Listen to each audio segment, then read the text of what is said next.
नमस्कार, मैं आर के पाल आप सभी दर्शकों का स्वागत करता हूं आपके अपने न्यूज़ चैनल शहर का दर्पण में। सभी खबरें विस्तार से।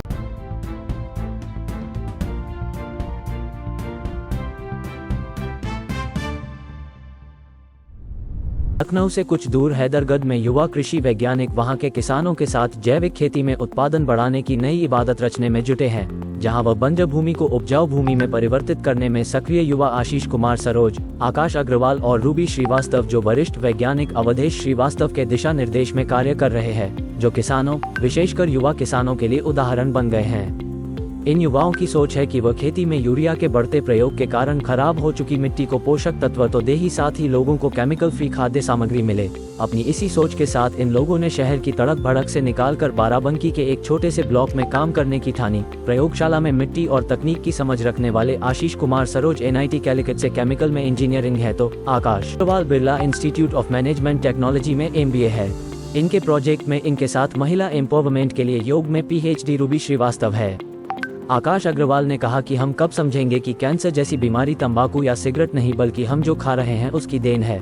आइए बात करते हैं किसान और ऑनर। बेसिकली जो हम इस फैक्ट्री में, जो कि हमारा कंपनी के अंडर है, रूटरीज एसेंशियल्स प्राइवेट लिमिटेड, तो यहाँ पे हम बायो ऑर्गेनिक मैन्योर का प्रोडक्शन करता है। सो बेसिकली ये मैन्योर जो अपनी कन्वेंशनल टेक्नोलॉजी है कंपोस्टिंग की, उससे थोड़ा हट के बायोलॉजिकल काइनेटिक्स को बेसिकली आइसोलेट कर रहा है अपने माइक्रोब्स को यूज़ करके। So the technology what we are using is NPB, nature power balance technology है, जो कि मल्टीमिक्स माइक्रोब कल्चर है, जो कि आपका biological kinetics of decomposition lump sum 25 times बढ़ाता है। सो कोई भी डिकम्पोजिशन, नॉर्मल गोबर का भी अगर मैं बात करूँ, जिसका कार्बन रेशियो 30:1 के आसपास होगा, अगर मैं इसका डिकम्पोजिशन नॉर्मल कंडीशंस में कराता हूँ तो लमसम 2 साल में एक अच्छी सड़न आती है। बट यूजिंग आवर कल्चर, जो कि हमने डेवलप किया हुआ है, mister Awadhesh Shrivastava is one of the elite scientist connected with us, जिनके साथ मैं मिलकर काम कर रहा हूँ। सो बेसिकली वो 25 टाइम्स ज़्यादा तेज़ी से सड़न को पैदा करता है। तो लेट्स से कि 2 साल की जो सड़न होती है वो हमें 1 महीने में मिल जाती है। सेकेंड थिंग कि वो कन्वेंशनल तरीक़ों से या किसी भी अदर टेक्नोलॉजी, कंपोस्टिंग टेक्नोलॉजी से अलग इसलिए क्योंकि यहाँ पे हमें रॉ मटेरियल बैरियर नहीं है। हर लेट्स से कि वर्मी कंपोस्ट, तो वर्मी कंपोस्ट में जो हमारा मीडिया होता है डिकम्पोजिशन के लिए, वो होता है आपका केचुआ। तो केचुआ एक लिमिटेड चीज़ ही खा पाएगा। लेट्स से काउडंक या फिर वेजिटेबल वेस्ट या फिर water hyacinth, something like that, 3-4 product में वो लिमिटेड हो जाएगा। But in our case bacterias हैं, माइक्रोब्स हैं, तो उनकी कोई लिमिटेशन नहीं है किसी भी प्रोडक्ट को। तो इसलिए हम अपना जो भी मैन्योर है उसको हाईली न्यूट्रीफाई कर पाते हैं, जस्ट बिकॉज कि हम उसके अंदर लिमिटेशन को ख़त्म कर दे रहे हैं हमें किस टाइप का मटेरियल डालना है। लेट्स से कि हम इसके अंदर काउडंग को यूज़ करते हैं, पोल्ट्री वेस्ट को यूज़ करते हैं, देन आपका एग फार्म का जो वेस्ट है वो यूज़ करते हैं, डिफरेंट टाइप्स की खल हैं, खल बिनौला वगैरह है, आपकी मस्टर्ड केक है, आपका पीनट केक है। तो इन सारे टाइप्स के केक्स वगैरह को यूज़ करके, और जो भी न्यूट्रीफाइंग नेचुरल अकरिंग कंपाउंड्स हैं या रॉ मटेरियल है, उन सबको एक सर्टेन रेशियो में, एक फॉर्मुलेशन को बना के हम फाइनली इन बैक्टीरियाज को यूज़ करके डिकम्पोज करते हैं। द बेस्ट पार्ट इज़ कि कितना भी रॉटन मटेरियल हो, कितना भी फाउल स्मेल हो, using this culture with in 48 to 72 hours smell ख़त्म हो जाती है, बिकॉज मैक्सिमम मेथोजेनिक रिएक्शन होके मीथेन रिलीज़ होगी, और जो भी रेजिडुअल चेन चलेगी reaction in terms biological reaction, तो बैक्टीरिया उसी के अकॉर्डिंग फीड करेंगे। तो ज़मीन को कैसे परखते जाते, मतलब ज़मीन का प्रोसेसिंग कैसे होता है, कैसे पता चले कि ये ज़मीन? सो बेसिकली सबसे पहले तो हम फार्मर के लैंड पे सॉइल टेस्टिंग के लिए सैंपल प्रिक्योर करता है, जाके वहाँ से एक्वायर करने के बाद हम अपने लैब में लेके आते हैं, जो कि हमारी इन हाउस लैब है यहीं पे। तो हम basically 14 parameters, they are 17 parameters, 14 parameters के हम यहाँ पे जांच करते हैं। उन पैरामीटर्स के बेसिस पे जो भी उस लैंड में सॉइल के अंदर जो भी कमी है, बेस्ड ऑन दैट हम किसान को डोजेज रिकमेंड करते हैं कि आपको कितना डोज डालना है।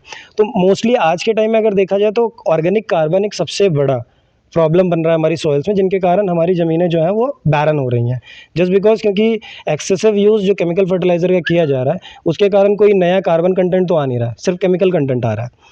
तो पहले का टाइम ये था कि गोबर की खाद डाली जाती थी, पाँच डाली जाती थी, तो बहुत सारा कार्बन कंटेंट आता था, जिससे कि जो कि नेचुरल साइकिल में माइक्रोब्स थे वो डेवलप होते थे, और सब आपस में एक सर्टेन रिएक्शन मीडियम में जाके नेचुरली सॉइल को उतना नरिश कर देते थे कि वो हेल्दी फर्टिलिटी रहती थी उसकी। बट अभी एक्सेसिव यूज़ केमिकल फर्टिलाइज़र के कारण ऑर्गेनिक कार्बन पूरी तरीके से ख़त्म है। बहुत ही नेग्लिजिबल होता जा रहा है, जिसके कारण हमारी ज़मीन बैरन होती जा रही है। तो फर्स्ट हमारा टारगेट ये रहता है कि ऑर्गेनिक कार्बन को चेक करना, जो कि एक मीडिया है किसी भी माइक्रोब को सर्वाइव कराने के लिए। तो उस ऑर्गेनिक कार्बन को हम टेस्ट करते हैं बेस्ड अपार्ट फ्रॉम दैट जो भी हमारे एग्जिस्टिंग केमिकल कंपाउंड्स या फिर माइक्रो न्यूट्रिएंट्स बोल सकते हैं, nitrogen, phosphorus, potassium, magnesium, manganese, boron, sulphur, like that. तो इन सारे ही पैरामीटर्स को हम चेक करते हैं, वो डेफिशिएंट है या फिर ओवर है। बेस्ड ऑन दैट हम एक रिपोर्ट निकालते हैं सॉइल की और किसान को रिकमेंड करते हैं कि किस रेशियो में क्या ऑर्गेनिक मेथड से किस टाइप की खाद को यूज़ करना है। तो बेसिकली हम कस्टमाइज खाद भी बेसिकली किसान के लिए डेवलप करते हैं बेस्ड ऑन सॉइल। बेसिकली वो बोल सकते हैं कि आप हम कंप्लीट एक एंड टू एंड सॉल्यूशन है, सॉइल से टेस्टिंग से लेके सॉइल को सुधारने तक, and finally getting organic certification for those farmers too. So ये पूरा प्रोसेस रहता है। आप उसे बनाते कैसे हैं? उनके लिए जो खाद तैयार करते हैं, जो मटेरियल तैयार, वो किस तरह उसकी प्रोसेसिंग है? उसकी प्रोसेसिंग आप देख सकते हैं, यहाँ पे हमारे बेड्स लगे हुए हैं।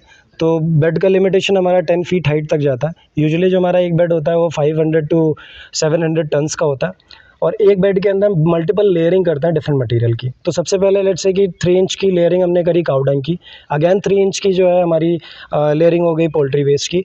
लाइक दैट 3-3 इंच पे हम लेयरिंग करते जाते हैं अलग अलग मटेरियल की, और हर लेयर के इंटरफेस पे हमारा माइक्रोबियल कल्चर हम स्प्रे करते हैं। स्प्रे करने के बाद उसका डिकम्पोजिशन रेट सब इंटरफेसिंग पे सारे माइक्रोब्स एक्टिव रहता है, और बोथ वे वर्टिकल वे में ये डिकम्पोजिशन प्रोसेस स्टार्ट होता है।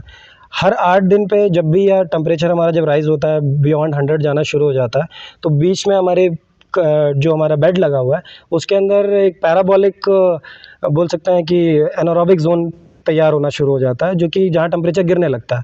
तो एक बार हमें टेम्परेचर का पता लग जाता है तो हमें ये पता चल जाता है कि इसको अभी हमें पलटना है, तो हम इसकी टर्निंग कर देते हैं। अगेन इसको ऑक्सीजन मिलती है, फिर से डिकम्पोजिशन का रेट बढ़ता है। तो लाइक दैट 3 से 4 बार टर्निंग करता है, और 1 महीने के ड्यूरेशन में ही ये सारी चीज़ें होती हैं। तो 3 से 4 टर्निंग में हमारी वो खाद डिकम्पोज होकर तैयार हो जाती है, जो कि लमसम 2 साल लेती है डिकम्पोज होने के लिए। किसान यदि आपसे मिलना चाहे वो कैसे संपर्क करें? मतलब जैसे वीडियो देखेंगे लोग, और उसके बाद यदि आप इस क्षेत्र में, तो यहाँ के तो किसान, आसपास के लोग तो जान गए होंगे कि यहाँ पे ऐसा होता है, लेकिन बाहर के किसान कैसे आपसे हमसे वो कांटेक्ट कर सकते हैं हमारे व्हाट्सएप पे, इवन हमारी वेबसाइट पे जा सकता है roottrees.com, www.roottrees.com हमारी वेबसाइट का नाम है। इंस्टा हैंडल भी हमारा अवेलेबल है रूट्रीज के नाम से ही, और फेसबुक पे भी अवेलेबिलिटी है हमारी।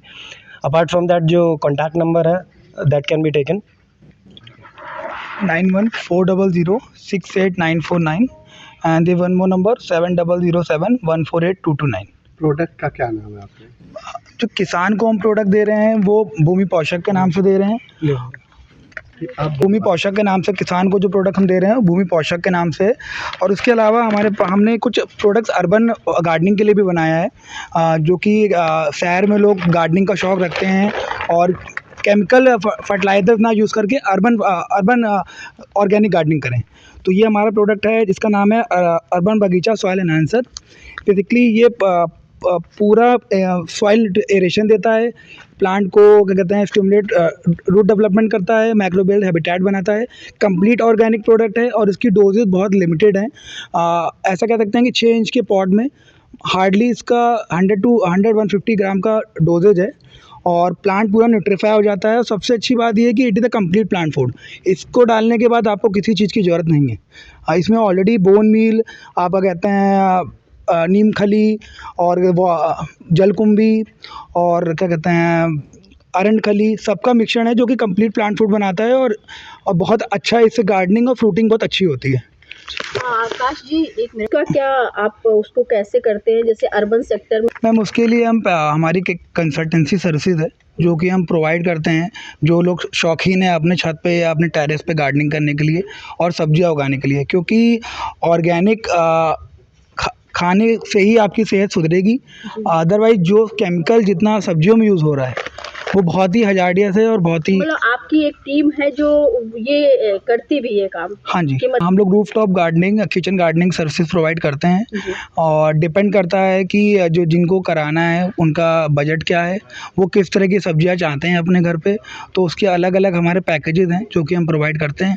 अभी आप रूरल से अर्बन की तरफ आ रहे हैं? हाँ जी, ठीक है। अभी तक तो आपने बाराबंकी अर्बन सिटीज़ में जैसे लखनऊ की बात करते हैं तो लखनऊ में गोमती नगर में प्लांट वाला नर्सरी है, इंदिरा नगर में सौरभ नर्सरी है, देन क्या कहते हैं आशियाना में क्या कहते हैं अनिल नर्सरी। आप नर्सरीज को ये चीज़ दे रहे हैं? हाँ, नर्सरीज में लखनऊ के ऑलमोस्ट सभी नर्सरीज में हमारा प्रोडक्ट अवेलेबल है, वहाँ से लोग ले सकते हैं और इसका लाभ उठा सकते हैं। बहुत ही अच्छा प्रोडक्ट है, यूज़ करेंगे लोग तो बहुत अच्छे रिजल्ट्स के अर्बन गार्डनिंग में है। इसके अलावा हमारा एक प्रोडक्ट प्लांट नरिशर और 2 प्रोडक्ट हमारे लिक्विड में भी हैं, प्लांट नरिशर और फंजीनोवा। प्लांट नरिशर बेसिकली फ्रूटिंग के लिए और फ्लावरिंग के लिए बहुत अच्छा प्रोडक्ट है वो। उसको हम कैल्प एक्सट्रैक्ट, सीवीड और फ्रूट्स और वेजिटेबल के एक्सट्रैक्ट से बना रहे हैं और उसकी डोजेज बहुत ही लिमिटेड है। हार्डली आप 50 ml आपको 1 लीटर पानी में मिलाना है और पूरे पौधे पे स्प्रे कर देना है। और एक प्रोडक्ट हमारा फंजीनोवा है जो कि प्लांट की जो डिजीज़ होती हैं जैसे सफ़ेद कीड़ा लग जाता है, पत्तियां पीली पड़ जाती हैं, उसके लिए भी हमारे पास एक कंप्लीट ऑर्गेनिक प्रोडक्ट है और इसकी भी डोजेज सिमिलर हैं। 1 लीटर पानी में 50 ml डाइल्यूट करके और इसको स्प्रे करना है। ठीक है, अच्छी है और हमने पिछले लगभग 1 साल से यूज कर रहे हैं, जब से हमारी इनकी जान पहचान हुई है, शुरुआत से ही लगभग एक्चुअली जब ये शुरू हुआ है तभी से हमारी इनकी थोड़ा जान पहचान बन गई है और तभी से बताए हैं। उसके बाद जब से खाद इनकी बनने लगी तब से थोड़ा थोड़ा धीरे धीरे शुरुआत करते आ रहे हैं। खेतों में आपने क्या क्या चीज़ें उगाई? खेतों में हम लोगों में मोस्टली जो फसलें होती हैं, मान लो हम लोग मेन चीज़ है, सरसों है, गेहूँ है और चावल का ही धान। उपज कैसी जा रही है इनका? उपज तो अच्छी आ रही है। मेन चीज़ जो है ना, हम एक्चुअली जो है एक साथ पूरे खेत में नहीं कर रहे हैं। जैसे हमने थोड़ा थोड़ा 1 बीघे के लिए शुरुआत की है तो उनमें फसल जो है ना अच्छा उत्पादन देके जा रही हैं। ये है थोड़ा तो शुरुआत में है ना, खेतों को बदलने में टाइम लगता है, कुछ समय लगेगा। जैसे रासायनिक खादें पड़ी हैं, कुछ टाइम लेके आगे जा रही है। इसलिए हमने अब केला लगाया, केले में हमने यूज़ किया है, केले में रिजल्ट अच्छा आ रहा है। क्या कहना चाहिए और किसानों को? और किसानों से कहेंगे कि वो आएँ, लेके जाएँ, थोड़ी थोड़ी मात्रा में शुरुआत करें, यूज करके देखें, जब उनको खुद विश्वास हो जाए तब लेके जाएँ। मतलब जो और खाद है, इस खाद में क्या डिफरेंस है? नहीं, और खाद तो बेसिकली जैसे हम लोग हैं ऐसे गाय की गोबर की खाद जो है ना गाँव में होती है वो यूज करते हैं और उसके साथ रासायनिक खाद यूज करते हैं। और तो आप लेके जाएंगे इसको मोस्टली अलग खेत में यूज करके देखेंगे तो आपको रिजल्ट जान पाएंगे, खुद जान पाएंगे। और हम लोगों को तो अच्छा रिजल्ट मिल रहा है। मुझे अपने गार्डन में जो पॉट्स हैं या गार्डन में ऐसे ज़मीन में जो कर रहा हूँ तो उसमें क्वालिटी अच्छी है। अर्थवर्म्स दिख रहे हैं जो नहीं दिखते थे आमतौर पे, और बाकी फूल की क्वालिटी अच्छी आ रही है। सब्जियां लगाई हुई मैंने, बहुत अच्छी क्वालिटी है। अभी तरोई टूट रही है तो बहुत अच्छी क्वालिटी है और बहुत अच्छा प्रोडक्ट भी है ये। और बागवानी हाँ, के लिए क्या कहना चाहिए? अन्य लोगों के लिए यही कहना चाहूँगा कि पहली चीज़ तो जैविक है, हम कोई रसायन नहीं डाल रहे हैं जिससे हमारे गमले की मिट्टी या हमारी ज़मीन ख़राब हो। और दूसरी चीज़ कि बहुत इफ़ेक्टिव है और बहुत सारी खादें हमको नहीं डालने की ज़रूरत है। जैसे हम नए हैं तो हमें ये नहीं सोचना है कि क्या डालें, कैसे इसका यूरिया डालें कि कोई और खाद डालें या न्यूट्रिएंट डालें। ये एक पर्याप्त है, यही हम डालते रहते हैं और पूरा प्रोडक्शन हमको मिलता रहता है।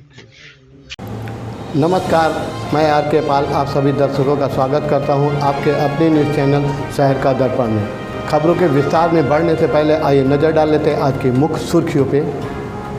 अब सभी खबरें विस्तार से। मत होइए कंफ्यूज, देखते रहिए शहर का दर्पण न्यूज़, क्योंकि खबरों की नब्ज़ पहचानते हैं हम। फिर अगले बुलेटिन में मुलाकात होगी, तब तक के लिए नमस्कार।